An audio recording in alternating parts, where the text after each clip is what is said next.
Good morning my dear students. कल हम लोगों ने प्रकाश के बारे में पढ़ा था। प्रकाश के गुण, प्रकाश के द्वारा प्रतिबिंब, प्रतिबिंब किसे कहते हैं, आभासी प्रतिबिंब किसे कहते हैं, वास्तविक प्रतिबिंब किसे कहते हैं, आपतित किरण किसे कहते हैं, आपतन कोण किसे कहते हैं, परावर्तन कोण किसे कहते हैं, परावर्तन का नियम क्या है, परावर्तन क्या है, इसके बारे में हम लोगों ने कल पढ़ा था। आज मैं आप लोगों को गोली दर्पण, दो प्रकार के होते हैं, कल मैंने बताया था कि उत्तल दर्पण और अवतल दर्पण। तो उनके जो इमेज बनते हैं उनको एक निश्चित परिपाटी के द्वारा चिन्ह लिया जाता है। चिन्ह उसका कैसा होगा, जैसे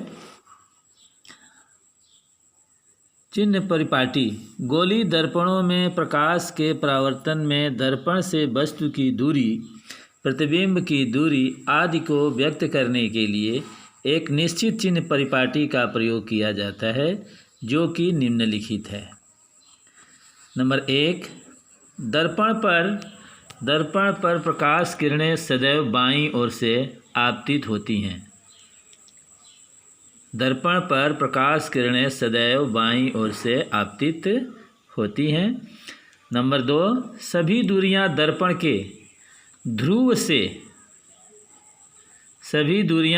के ध्रुव से मुख्य अक्ष के साथ नापी जाती हैं। तीसरा नंबर है, दर्पण के ध्रुव के दाईं ओर अर्थात आपतित किरण की दिशा में नापी गई दूरियां धनात्मक चिन्ह के साथ ली जाती हैं। नंबर 4, दर्पण के ध्रुव के बाईं ओर अर्थात आपतित किरण की विपरीत दिशा में नापी गई दूरी ऋणात्मक चिन्ह के साथ ली जाती हैं। 5वां है, वस्तु एवं प्रतिबिंब की लंबाइयाँ, वस्तु और प्रतिबिंब की लंबाइयाँ मुख्य अक्ष के ऊपर की ओर धनात्मक और नीचे की ओर ऋणात्मक ली जाती है। जैसे मान लीजिए ये हमारा एक अवतल दर्पण है जिसका ध्रुव P है। ध्रुव क्या है? P, और फोकस F है और वक्रता केंद्र C है और कोई वस्तु AB रखी गई है अवतल दर्पण के सामने। तो यदि हमें ये आपतित किरण B से कोई एक आपतित किरण चल करके दर्पण पर टकराती है और टकराने के बाद वो फोकस से होकर वापस चली जाती है, तो ये वस्तु की जो लंबाई है, वस्तु की लंबाई को हम हमेशा पॉजिटिव लेते हैं। उसकी दूरी को क्या लेते हैं? पॉजिटिव। और जो इमेज बनता है, यानी अनंत से चलने वाली किरण टकराने के बाद फोकस से होकर के जाती हैं और जहाँ पर ये मिलती है, मान लीजिए वस्तु जो है ना अनंत और वक्रता केंद्र के बीच में रखी गई है, तो उसका प्रतिबिंब फोकस और वक्रता केंद्र के बीच में बनता है। तो नीचे की तरफ ये जो प्रतिबिंब बनता है वो वास्तविक बनता है, नीचे की तरफ बनता है। तो ये जो प्रतिबिंब की लंबाई है वो निगेटिव लिया जाता है, क्योंकि ऊपर की दूरी जो है धनात्मक होती है और नीचे की दूरी जो है ऋणात्मक होती है। और प्रकाश के आपतित किरण की चलने की दिशा में, आपतित किरण के चलने की दिशा में, जैसे मान लीजिए ध्रुव है, ध्रुव से बाईं तरफ की दूरी जो ऋणात्मक लिया, जैसे एक वक्रता केंद्र और ध्रुव के बीच की दूरी को त्रिज्या कहते हैं और त्रिज्या हमें इसको क्या करते हैं? ऋणात्मक लेते हैं, क्योंकि ये बाईं तरफ में, ध्रुव से किधर है? बाईं तरफ है। उसी तरह से फोकस और ध्रुव के बीच की दूरी, जो फोकस दूरी है, वो भी माइनस ली जाती है, इधर की दूरी माइनस ली जाती है। और जो इमेज बनता है, इमेज जो है, जो A', B' जो बना है वक्रता केंद्र और फोकस के बीच में, वो ध्रुव से ये दूरी जो है, क्योंकि ये बाईं साइड में है, इसलिए इस दूरी को हम क्या लेते हैं? निगेटिव लेते हैं। इसका प्रतिबिंब की दूरी भी हम निगेटिव लेते हैं। इसके बाद जो दूरी ध्रुव के दाहिनी साइड में है, ध्रुव के दाहिनी साइड में जो बनता है, मान लीजिए आभासी प्रतिबिंब एक छठी स्थिति है, जो फोकस और ध्रुव के बीच में जब कोई ऑब्जेक्ट रखते हैं तो उसका प्रतिबिंब जो है बनता है, पीछे की तरफ बनता है, यहाँ पर बनता है और सीधा बनता है, आभासी बनता है। तो इस दूरी को हम जो क्या करते हैं? दाहिने, क्योंकि ध्रुव स्थित क्या है? दाहिने तरफ है, तो इस दूरी को धनात्मक लिया जाता है। इस तरह जो चिन्ह की परिपाटी है, चिन्ह की परिपाटी वस्तु की दूरी को, त्रिज्या को, फोकस को, प्रतिबिंब की दूरी को और प्रतिबिंब की लंबाई को और वस्तु की लंबाई को किस प्रकार से उनके चिन्हों के साथ दर्ज किया जाता है। नेक्स्ट है अवतल दर्पण के द्वारा प्रतिबिंब का बनना। अवतल दर्पण के द्वारा यदि कोई वस्तु कहीं पर जहाँ उनकी पोजीशन है रखी है तो उसका प्रतिबिंब, जब वस्तु कहाँ पर रखी है तो उसका प्रतिबिंब कहाँ पर बनेगा, उसके लिए कुछ स्थितियाँ हैं, 6 स्थितियाँ हैं अवतल दर्पण के लिए। जब वस्तु अनंत पर रखी है, जब वस्तु अनंत पर रखी है तो उसका प्रतिबिंब, जब वस्तु अनंत पर रखी है तो उसका प्रतिबिंब फोकस पर बनता है। जब कोई वस्तु अनंत पर रखी है तो उसका प्रतिबिंब कहाँ पर बनता है, फोकस पर बनता है।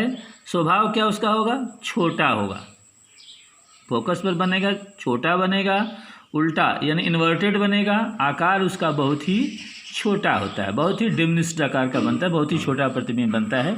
उसका रे डायग्राम ये है कि मान लीजिए ये अवतल दर्पण है, अवतल दर्पण M और N है, ये ध्रुव है और ये P F जो है फोकस है, C वक्रता केंद्र है और A B इसका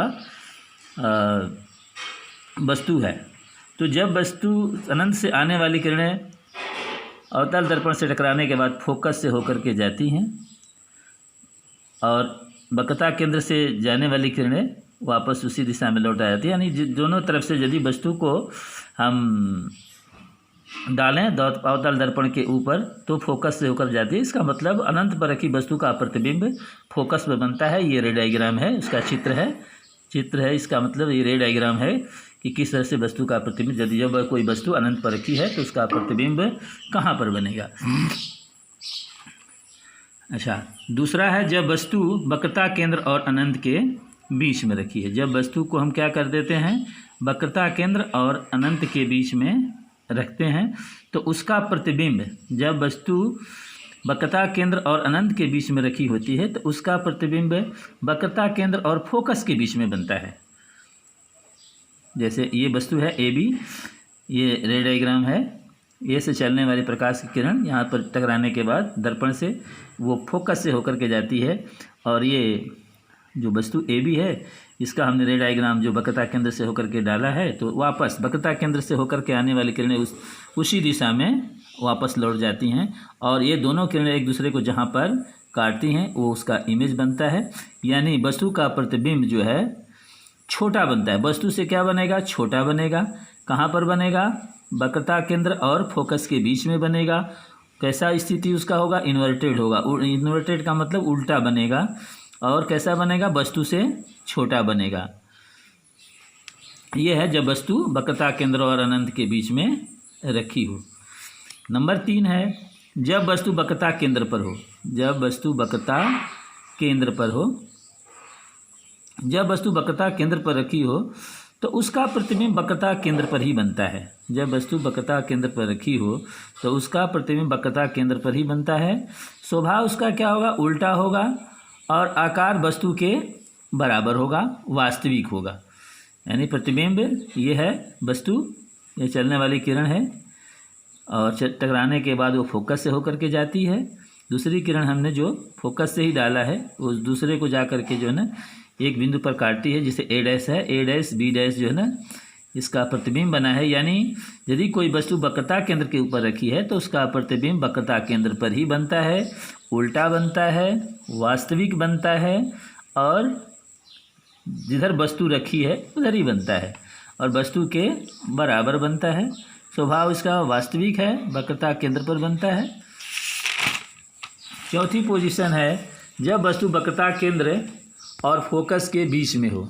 जब वस्तु वक्रता केंद्र और फोकस के बीच में रखी हो तो उसका प्रतिबिंब अनंत और वक्रता केंद्र के बीच में बनता है, वास्तविक बनता है, वस्तु से बड़ा बनता है और उल्टा बनता है। वक्रता केंद्र और अनंत के बीच में बनता है। ये वस्तु है AB और ये प्रकाश की किरण जो है जो डी से टकरा करके फोकस से होकर के जाती हैं और एक रे डायग्राम को हमने वक्रता केंद्र से डाला है जो वापस उसी दिशा में लौट जाती है और एक दूसरे को ए डैश पर काटती है। इस प्रकार से ए डैश बी डैश वस्तु का प्रतिबिंब बना है। जब वस्तु फोकस पर हो, जब वस्तु फोकस पर रखी जाती है तो उसका प्रतिबिंब अनंत पर बनता है। प्रतिबिंब फोकस पर बनता है, आकार उसका बहुत बड़ा होता है, उल्टा होता है और ये रे डायग्राम है। जब वस्तु ए बी है, इस टकराने के बाद ये फोकस से होकर के जाती है और दूसरा जो है ना इसका वक्रता केंद्र से रे डायग्राम को डाला गया है जो वापस उसी दिशा में लौट जाती है और इसका प्रतिबिंब ए डैश बी डैश अनंत पर बनती है। छठी स्थिति है जब वस्तु फोकस और ध्रुव के बीच में हो। जब वस्तु फोकस और ध्रुव के बीच में है तो इसका प्रतिबिंब, वस्तु का प्रतिबिंब जो है दर्पण के दूसरी तरफ, दर्पण के पीछे बनता है, सीधा, और आकार इसका सीधा होता है और बड़ा बनता है, आभासी होता है। ये छठा स्थिति है जिसमें कि दर्पण का प्रतिबिंब आभासी बनता है। जब वस्तु फोकस और ध्रुव के बीच में रखी होती है, ये ए डैश ए बी और ए डैश बी डैश